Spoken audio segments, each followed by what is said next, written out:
اور رات بھر مالک کے دروازے پر پہرا دیتا ہے کہ میرا مالک مجھے روٹی دینے والا اس گھر میں رہتا ہے.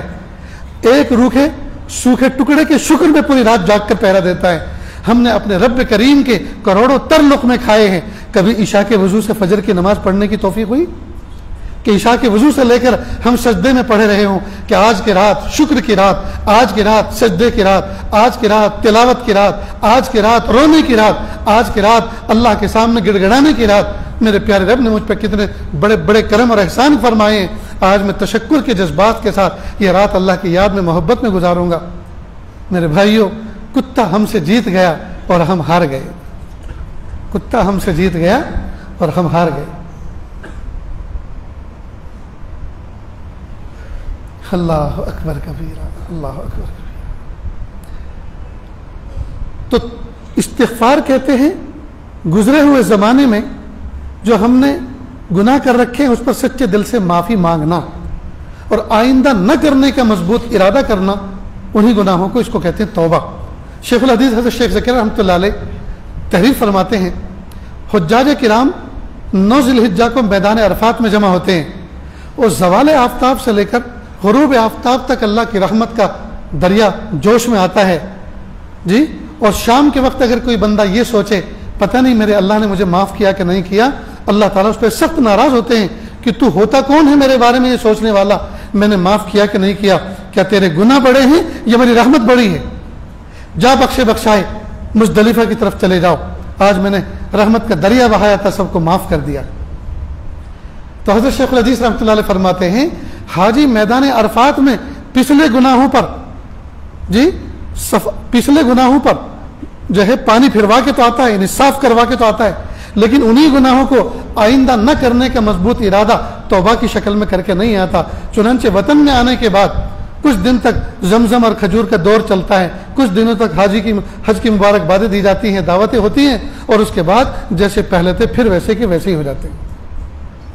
ورنہ ہر سال 20-25 لاکھ حاجی جو حج کرتے ہیں, اگر ہر سال اتنے لوگ زندگی سنوار کر آئیں اور زندگی سنوری گزارنے کا ارادہ اور عزم کر کے آئیں تو پوری دنیا کا نقشہ بدل جائے.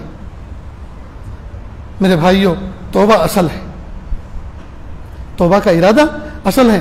ہمیں چاہیے کہ ہم اللہ تعالیٰ سے مضبوط پکا اس بات کا ارادہ کریں میرے پیارے اللہ ماضی میں جو گناہ کیے ہیں آئندہ ان کو نہیں دہرانا, آئندہ ان کو نہیں دہرائیں گے میرے پیارے اللہ, بس بہت ہو گیا.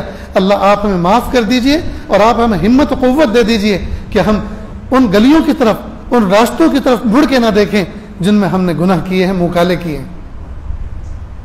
اتنی بات سمجھ گئے دوستو؟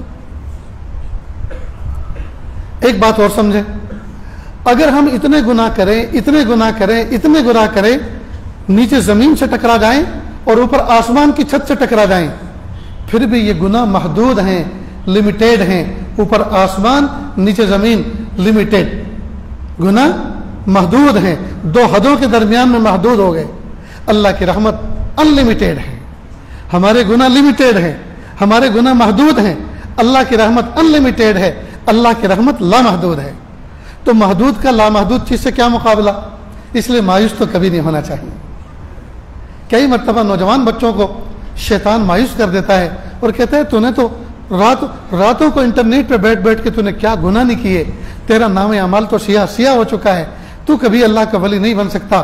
نہیں دوستو, اگر سچے ندامت کے آنسو بہا کر اگر ہم نے اللہ سے توبہ کر لی, استغفار کر لیا, تو اللہ دھوبی بیٹا چاند سا بنا دیتے ہیں. تو اس مضمون کی اہمیت کو دوستو ہم سمجھیں اور کبھی بھی مایوس نہ ہو. ایک روایت ہے قیامت کے دن اللہ رب العزت ایک گنہگار بندے کے بارے میں فیصلہ فرمائیں گے, فرشتوں سے کہیں گے کہ اس کو جہنم میں ڈال دو. فرشتے کہیں گے پیارے اللہ ہر وقت آپ سے آپ کی ولایت مانگا کرتا تھا, ہر وقت توبہ استغفار کیا کرتا تھا, ہر وقت کہتا تھا اللہ مجھے گناہ سے بچا لیجئے, اللہ میں نہیں بچ سکتا, میں کمزور ہوں, لیکن آپ بچا سکتے ہیں, آپ قوی ہیں, اللہ بچا لیجئے. باوجود جاننے کے اللہ فرمائیں گے یہ مانگتا تھا کہ ہاں پیارے اللہ آن ریکارڈ موجود ہے, ہم ایویڈنس ہے, ہم گواہ ہیں, آن ریکارڈ موجود ہے کہ اگر یہ مانگتا تھا تو دینا کام میرا تھا, اس نے اپنے حصے کا کام پورا کیا, یعنی اس نے مانگا, اس نے مانگنا نہیں چھوڑا, اور میں نے اس کے مانگنے کے باوجود نہیں دیا, کیونکہ میں اللہ, میں خالق, میں مالک, میری حکمت, میری مصلحتیں ہیں, میں چاہے جس کو معاف کروں چاہے جس کو نہ کروں. کئی مرتبہ میری مصلحت ہوتی کہ نہیں کرنا، لیکن اس نے اپنے حصے کا کام کیا، لہٰذا اب اس کو جنت میں لے جاؤ۔ اللہ اکبر کبیرہ۔ اس لیے دوستو، اللہ تعالیٰ سے توبہ کرنا، استغفار کرنا، دعائیں کرنا، اللہ سے نیک بندہ بننے کی توفیق مانگنا، یہ اتمام حجت ہے۔ قیامت کے دن فرشتے ہماری طرف سے کہیں گے پیارے اللہ یہ آپ سے سدھرنے کا کام کیا کرتا تھا، مانگنے کا کام کیا کرتا تھا۔ تو یہ دعائیں، یہ نیتیں، یہ توبہ اور استغفار ہمارے لیے حجت بن جائے گی اور اللہ ہماری مغفرت فرمائے۔ تو کریں گے نا دوستو؟ اب یہاں ایک بات سمجھ لیں دوستو، مغفرت ہماری ہوگی اللہ کے فضل سے اور جنت ملے گی اللہ کے فضل سے۔ ہم سوچیں ہماری نمازیں، ہماری طاعت و عبادات ان کی وجہ سے جنت ملے گی، نہیں، اصل تو اللہ کا فضل متوجہ ہوگا، اس سے ملے گی۔ تو پھر کیا اعمال کرنے چھوڑ دیں؟ نہیں، اعمال کرنا چھوڑنا نہیں ہے، ان اعمال کی برکت سے اللہ تعالیٰ کا فضل متوجہ ہوگا۔ اس کو ذرا ایک مثال سے سمجھیں۔ گھروں کے اندر بچیاں ہوتے ہیں، چھوٹے چھوٹے بچے، تو جب ماں روٹی پکاتی ہے تو بیٹی کہتی ہے امی میں بھی روٹی پکاؤں گی، تو ماں تھوڑا سا گنا ہوا آٹا اس کو دے دیتی ہے، اور وہ بچی اس کو گول گول بناتی ہے، اس کی گیند بناتی ہے، دیوار پر رگڑتی ہے، فریج پر رگڑتی ہے، پتھر پر، ٹائل پر، اور دنیا بھر کا کچرا اور اس میں میل شامل ہو جاتا ہے۔ اس کے بعد پھر وہ کھیل کے جب تھک جاتی ہے تو اس کی وہ روٹی بنانے کی شکل بناتی ہے، اور وہ روٹی جیسی گول تو نہیں بنتی، شری لنکا جیسا کوئی نقشہ بن جاتا ہے۔ پھر وہ روٹی کی شکل لے کے جاتی ہے، امی میں نے روٹی بنائی مجھے سیک دو، تو ماں اپنی روٹی توے سے کنارے کرتی ہے اور اس بچی کی روٹی سیک دیتی ہے، اور جب سیکھ جاتی ہے تو اس کے دامن کو پھیلواتی ہے اور اس کے دامن میں وہ روٹی ڈالتی ہے کہ جاؤ ابو کو اسٹڈی روم میں جا کے دکھاؤ کہ میں نے روٹی پکائی ہے، اور کہتے ابو ابو دیکھو میں نے آپ کے روٹی پکائی۔ باپ خوش ہوتا ہے، بچی کو سینے سے لگاتا ہے، انعام دیتا ہے، پیشانی کو بوسہ دیتا ہے، ہاتھ کو بوسہ دیتا ہے۔ سچ بتاؤ دوستو، یہ روٹی کھانے کے قابل ہے؟ یہ کھانے کے قابل نہیں تھی، اس میں تو دنیا بھر کا میل ہے۔ پھر انعام کیوں دے رہا ہے؟ روٹی کی خوبصورتی پہ نہیں دے رہا، اس بچی کی کوشش پر دے رہا ہے، اس نے روٹی بنانے کی کوشش کی۔ خدا کی قسم میرے اور آپ کے اعمال اس بچی کی روٹی سے بھی گئے گزرے ہیں، ان کا کچھ آنے والا نہیں ہے، لیکن چونکہ ہم نے کوشش کی، نفس و شیطان کو دھکا دیا، اللہ کے سامنے جا کے اپنے آپ کو پیش کیا، بس اس کوشش پر اللہ خوش ہو جائیں گے اور اللہ کا فضل متوجہ ہوگا۔